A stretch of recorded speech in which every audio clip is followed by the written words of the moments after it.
Yang terhormat Bapak Ketua Hisham SPD sebagai dosen pengampu mata kuliah Ekonomi dan Instrumentasi dan teman-teman sekalian yang sempat hadir pada pertemuan kali ini. Baik, di sini kami dari kelompok 1 ingin menjelaskan atau memaparkan materi mengenai monitoring suhu ruangan menggunakan sensor suhu DHT11 dan non-MCU SP32. Di sini saya sebagai moderator atas nama Heruni Janata ini, dan di samping saya sebagai pemateri pertama atas nama Fira, dan di sampingnya sebagai pemateri kedua atas nama Mirta Fira, dan pemateri ketiga dan yang terakhir baik, selanjutnya saya serahkan kepada pemateri pertama untuk memaparkan materi.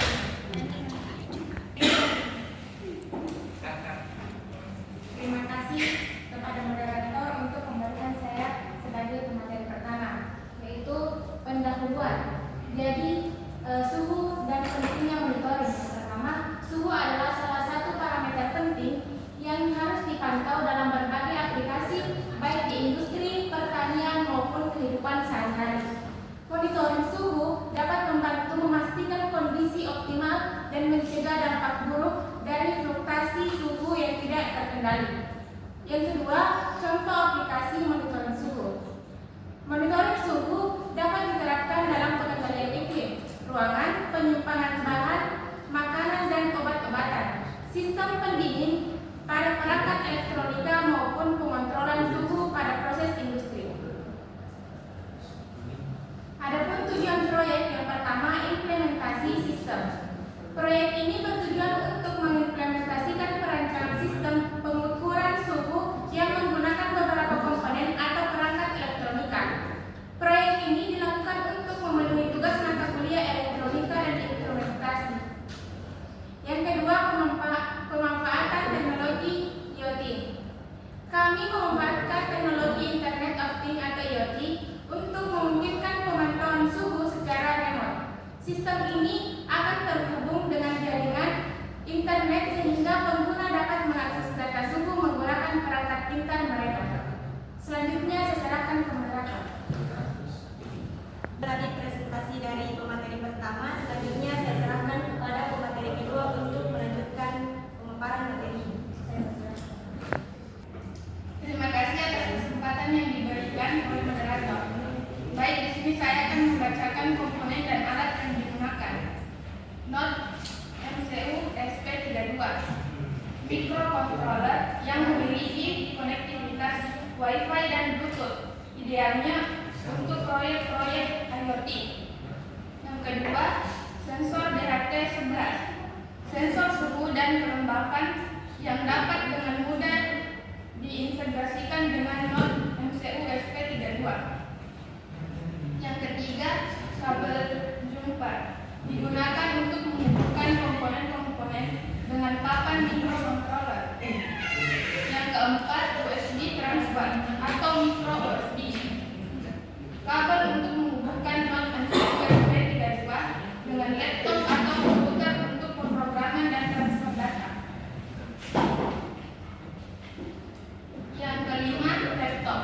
Laptop digunakan sebagai alat untuk memprogramkan node MCU SP32. Yang keenam, Arduino IDE.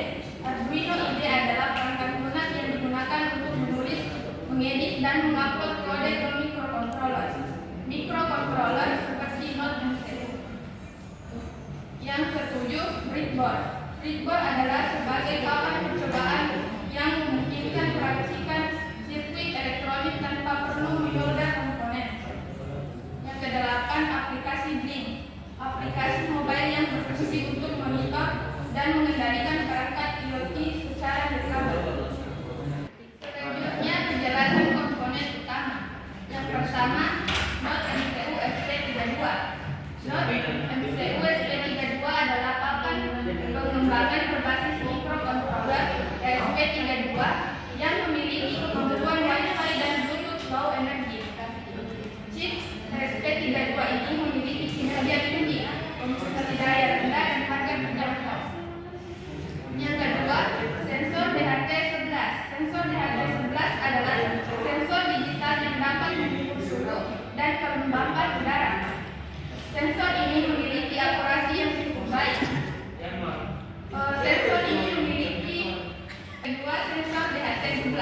Sensor di halaman 11 adalah sensor digital yang dapat mengukur suhu dan kelembapan udara. Sensor ini memiliki akurasi yang cukup baik, mudah digunakan dan harga terjangkau. Yang ketiga, pemrograman.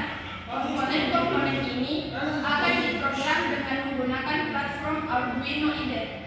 Pemrograman akan mencakup pengaturan koneksi Wi-Fi, pembacaan sensor, dan pengirim data ke aplikasi Blink. Itulah penjelasan dari saya kembalikan kepada moderator. Baik, itulah penjelasan dari pemateri kedua. Selanjutnya saya persilakan kepada pemateri ketiga untuk memaparkan materi. Baik, bismillahirrahmanirrahim. Saya akan memberikan pemaparan dari materi kedua, yaitu tentang dari skema rangkaian diagram koneksi antara komponen-komponen elektronika yang digunakan dalam teknologi ini disajikan dalam skema rangkaian yang bisa teman-teman lihat pada gambar berikut. Skema ini menggambarkan secara visual bagaimana tiga komponen terhubung saling berinteraksi satu sama lain untuk sistem yang utuh. Skema rangkaian ini memudahkan dalam proses pemahaman, perekrutan, dan pengujian sistem. Selain itu, skema ini dapat digunakan sebagai referensi untuk mengembangkan atau mengidentifikasi proyek di masa mendatang. Selanjutnya mengenai pemrograman. Yang pertama kita menggunakan software Arduino IDE. Arduino IDE adalah platform pemrograman open source yang populer memprogram microcontroller Arduino dan sebagainya. IDE ini menyediakan lingkungan pemrograman yang intuitif dan mudah digunakan. Yang kedua, membaca data di halaman 11. Tulis kode untuk membaca data struktur dan kelembaban dari sensor di halaman 11. Gunakan pustaka DHT yang disediakan untuk mempermudah proses pembacaan sensor. Yang ketiga, pengolahan data. Pengolahan data dilakukan dari data yang dibaca dari sensor seperti konversi ke format yang sesuai dengan pengecekan batas nilai. Hal ini penting untuk memastikan data yang akurat. Baik, itu pembahasan saya kembalikan ke program. Baik, itulah pemaparan dari pemateri ketiga. Selanjutnya saya persilakan kepada pemateri terakhir untuk menjelaskan materi. Baik, terima kasih. Blink, pengenalan aplikasi Blink ini adalah aplikasi IoT yang memungkinkan Anda dengan mudah memprogram memantau perangkat Anda dan jarak jauh melalui smartphone. Aplikasi ini menawarkan keahlian dan intuitif yang mudah digunakan. Cara membuka Android TV dengan aplikasi menghubungkan dengan perangkat. Aplikasi ini dapat dengan mudah dihubungkan dengan berbagai perangkat yang digunakan connectivity atau Bluetooth. Proses penyimpanan pada PPC memungkinkan program pemantauan website. Cara buka pengguna aplikasi ini menyediakan pengguna yang dapat membuat tampilan dashboard mengatur yang mudah mengintegrasi sesuai kebutuhan mereka. Pada penerapan keuntungan dari sistem monitoring suhu mereka banyak membuat satu seperti mengoptimalkan fungsi energi, memastikan keamanan perangkat dan memungkinkan deteksi dini masalah. Sistem ini juga dapat diintegrasikan dengan sistem otomatis untuk mengontrol yang lebih efisien. Penerapan dari berbagai bidang sistem monitoring sudah dapat diterapkan di banyak sektor seperti industri, manufaktur, penyimpanan barang, makanan, rumah, sakit dan bahkan dalam kontrol kualitas produk. Teknologi ini membantu menjaga kualitas dan keamanan dalam berbagai lingkungan kerja yang sensitif terhadap suhu. Saya serahkan kepada moderator. Itulah pemaparan materi dari kami. Selanjutnya kita memasuki sesi tanya jawab. Apakah ada perwakilan dari kelompok yang ingin mengajukan pertanyaan? Baik, saya persilakan kepada saudara untuk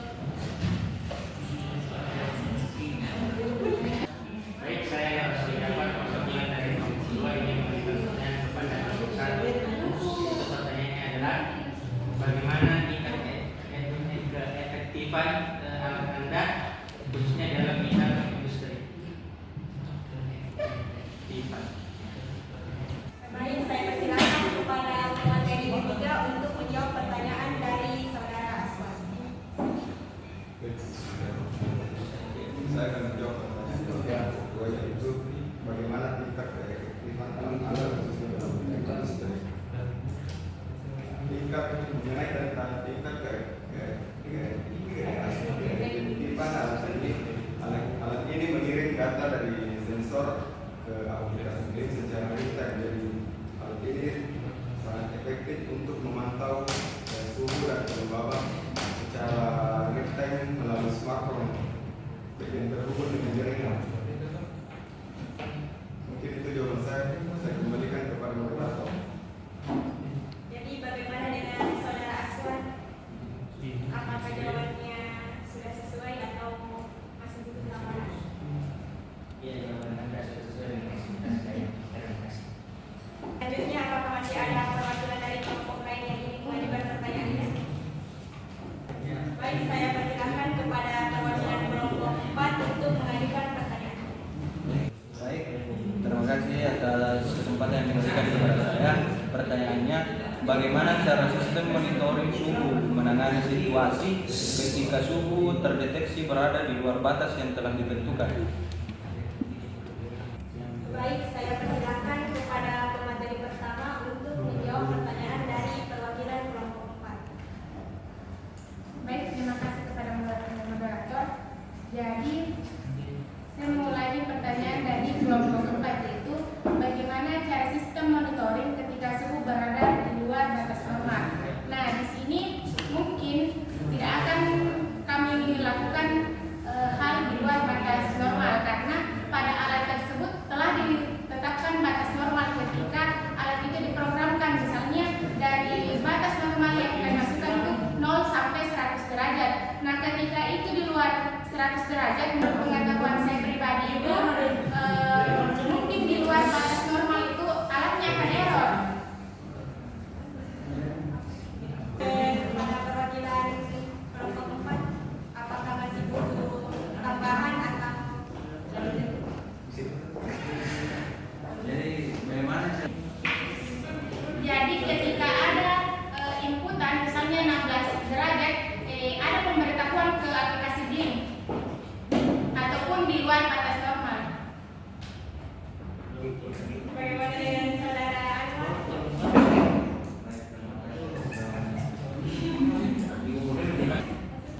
Selanjutnya saya persilakan kepada perwakilan kelompok 3 untuk mengajukan pertanyaan. Assalamualaikum warahmatullahi wabarakatuh. Saya perwakilan dari kelompok 3 akan bertanya kepada kelompok 1. Pertanyaan saya, bagaimana ketika sensor suhu ini terjadi masalah atau kerusakan atau bisa dibilang error? Apakah SPTLW ini tetap kompatibel dalam menjalankan tugasnya? Dan bagaimana jika tidak? Bagaimana jika tugasnya tidak? Apakah bisa dibungkam? Baik, saya persilakan kepada pemateri ketiga untuk menjawab pertanyaan dari saudara Mas. Saya akan menjawab pertanyaan dari perwakilan kelompok 3, yaitu bagaimana ketika sensor suhu ini error, apakah ada reaksi dari SPT yang luar? Jika ada, jelaskan apa yang terjadi dan jika tidak, apa alasannya. Baik, dalam skema rangkaian sensor suhu ini terdapat banyak komponen yang tidak bisa dipisahkan satu sama lain. Jadi komponen ini berkaitan satu sama lain. Jika salah satunya error atau tidak berfungsi, maka sensor suhu ini tidak akan bekerja. Misalnya tadi Anda bertanya, ketika sensor suhunya yang error, maka tidak akan ada reaksi apapun mengenai monitoring suhu ini. Jadi suhunya tidak akan berinput. Bagaimana dengan perwakilan dari kelompok 3? Apakah jawabannya sudah diterima atau butuh tambahan? Baik, saya terima jawaban dari rekan kelompok 1. Baik, itulah tadi presentasi dari kelompok kami, dan sebagai kesimpulan yaitu proyek ini memperkenalkan konsep monitoring suhu menggunakan microcontroller ESP32 dan sensor suhu di HTC+. Dengan teknologi ini, suhu lingkungan dapat dipantau secara real time untuk mengoptimalkan kondisi ruangan atau perangkat. Monitoring monitoring suhu penting dalam berbagai aplikasi untuk mencegah dampak buruk dari fluktuasi suhu. Dengan penerapan teknologi IoT, sistem ini dapat diakses dari jarak jauh melalui perangkat pintar. Penggunaan komponen seperti Node MCU SP32 dan sensor DHT11 serta aplikasi Blink yang intuitif membuka peluang aplikasi luas dalam berbagai bidang seperti industri dan rumah sakit, membantu menjaga kualitas